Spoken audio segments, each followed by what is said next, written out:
Bienvenue sur cette vidéo consacrée à la liquidation d'inventaire Amazon FBA. Si tu es un vendeur Amazon, tu as probablement déjà rencontré des difficultés pour écouler ton inventaire. Que faire lorsque les produits ne se vendent pas et que les frais de stockage commencent à s'accumuler? Dans cette vidéo, nous allons discuter des raisons pour lesquelles tu pourrais avoir besoin de liquider ton inventaire, ainsi que des différentes options qui s'offrent à toi. C'est parti, on se retrouve tout de suite après le court générique.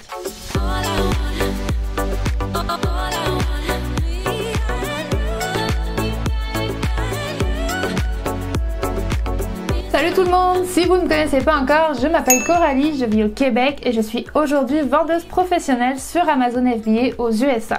Dans tous les cas, bienvenue à tous sur cette vidéo et sur la chaîne où tu te retrouveras des infos et tutos pour monter ton business Amazon FBA. Et au passage, n'oublie pas de t'abonner si ce n'est pas encore fait. Alors, tout d'abord, pourquoi pourrais-tu avoir besoin de liquider ton inventaire? Il existe plusieurs raisons pour lesquelles tes produits ne se vendent pas, notamment une concurrence accrue. Il se peut que la niche que tu aies choisie soit finalement bien trop compétitive pour pouvoir t'y faire une place. Les autres raisons pourraient être des fluctuations saisonnières, des changements de tendance du marché ou tout simplement une mauvaise gestion de ton stock. Lorsque tu te retrouves dans cette situation, il est important de réagir rapidement. Les frais de stockage d'Amazon peuvent rapidement s'accumuler et représenter une charge importante pour ton entreprise. En plus, si tu ne réagis pas rapidement, tes produits pourraient rapidement devenir obsolètes, ce qui signifie que tu pourrais ne jamais pouvoir les vendre. Cela peut arriver même aux meilleurs et je suis désolée que vous vous retrouviez dans cette situation. Mais n'oubliez pas que les erreurs nous font avancer et apprendre. Il ne faut pas le prendre comme un échec. Ça m'est arrivé et j'ai beaucoup appris de cette expérience. J'ai même rebondi avec une autre stratégie concernant ce produit. Alors maintenant, quelles sont les options qui s'offrent à toi pour liquider ton inventaire? Il existe plusieurs méthodes à utiliser en fonction de tes besoins spécifiques.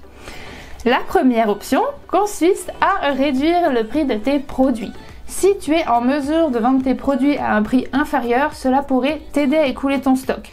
Cependant, il est important de ne pas réduire tes prix trop rapidement ou trop bas, car cela pourrait nuire à la valeur de ta marque. La deuxième option consiste à utiliser des promotions et des offres spéciales pour stimuler les ventes. Par exemple, tu pourrais offrir un achat, un produit et en obtenir un gratuitement. Ou offrir une remise importante pour les achats de gros, comme les pré-business que tu dois setter sur ta fiche produit. Cela peut aider à stimuler les ventes et à éliminer les invendus. Pour ça, tu peux utiliser l'outil promotion dans le seller central. Tu retrouveras l'outil un produit égale un acheté, un produit égale un offert. Donc là, cette promotion est bien simple à faire et à comprendre. Tu n'auras plus qu'à cliquer sur créer. Sinon, tu as aussi juste ici l'outil pourcentage de réduction et là tu pourras croiser deux de tes produits. Donc, le premier produit A doit être acheté pour bénéficier de par exemple 50% pour ton produit B. Le client n'aura plus qu'à sélectionner l'offre sur la page détaillée de ton produit bien sûr et rentrer le code promotionnel associé. Allez, passons maintenant à la troisième option qui consiste à vendre tes produits en gros à des acheteurs en ligne ou à des détaillants. Sache que tu peux aussi envisager de vendre tes produits en vrac à des sites d'enchères en ligne. Et la quatrième option consiste à utiliser un service de liquidation. Alors, il existe de nombreuses entreprises qui se spécialisent dans l'achat d'inventaire en vrac et qui peuvent vous aider à écouler rapidement votre stock. C'est un moyen ici aussi pour essayer de récupérer de la valeur de ton stock dont tu veux te débarrasser et certaines entreprises rachètent les stocks assez facilement des vendeurs FBA. Je te mets des liens en description et tu pourras ainsi les contacter en leur indiquant tout ce dont ils ont besoin de savoir sur ton produit, comme par exemple ton prix de vente, la catégorie et le nombre de produits total dont tu voudrais te séparer. Tu pourras ainsi obtenir une cotation de leur part. Mais sache que les prix de rachat sont souvent quand même assez bas. Et enfin, voici la dernière option. Utiliser le service de liquidation d'inventaire d'Amazon tout simplement. Tu vas aller sur ton seller central dans Stock Amazon FBA. Puis, tout à droite de ton produit, tu vas cliquer sur la liste déroulante et tu vas sélectionner Créer une commande de prélèvement.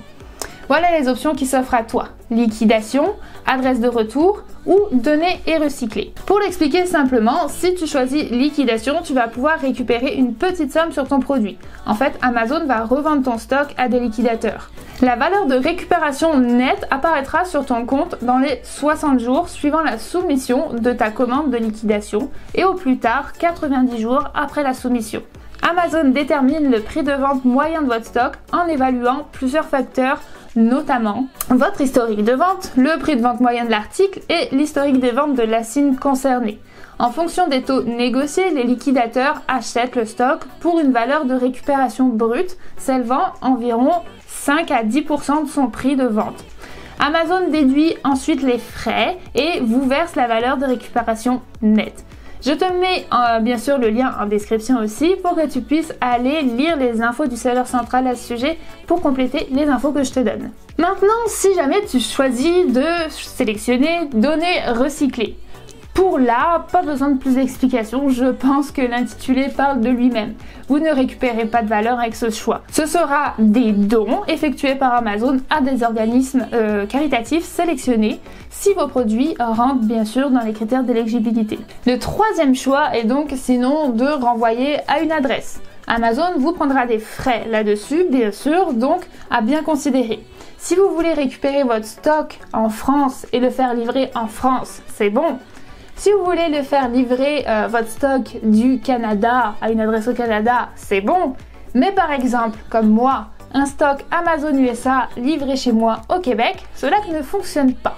Alors, Amazon ne livrera pas à l'extérieur du pays dans lequel vous vous trouvez. Alors pour ça, vous pouvez par exemple utiliser des services comme myus.com. Je pense faire une petite vidéo à ce sujet, laissez-moi savoir en commentaire si ça vous intéresse. Mais en gros, c'est un service qui vous donnera une adresse de shipping aux USA et qui par la suite vous enverra les produits chez vous au Québec par exemple. Donc là, vous aurez les frais Amazon à payer plus les frais de shipping de MyUS. Des fois, il faut voir avec votre situation, mais la destruction simple du stock doit être envisagée malheureusement. Mais si vous choisissez tout de même de récupérer votre stock chez vous, pensez à aller démarcher les magasins physiques. Vous pourriez peut-être introduire votre marque et votre produit sur un autre marché. En conclusion, liquider votre inventaire Amazon FBA peut être une étape difficile, mais elle est souvent nécessaire pour réduire les coûts de stockage et éviter l'obsolescence de vos produits. En utilisant les options de liquidation d'inventaire appropriées, vous pouvez réduire rapidement votre stock et récupérer votre investissement initial. J'espère que cette vidéo t'a été utile. N'oublie pas de t'abonner à ma chaîne et de liker cette vidéo pour plus de conseils et de stratégies pour réussir en tant que vendeur Amazon. À bientôt à toute la communauté québécoise, française et tout simplement francophone du monde entier. On lâche rien. Ciao ciao!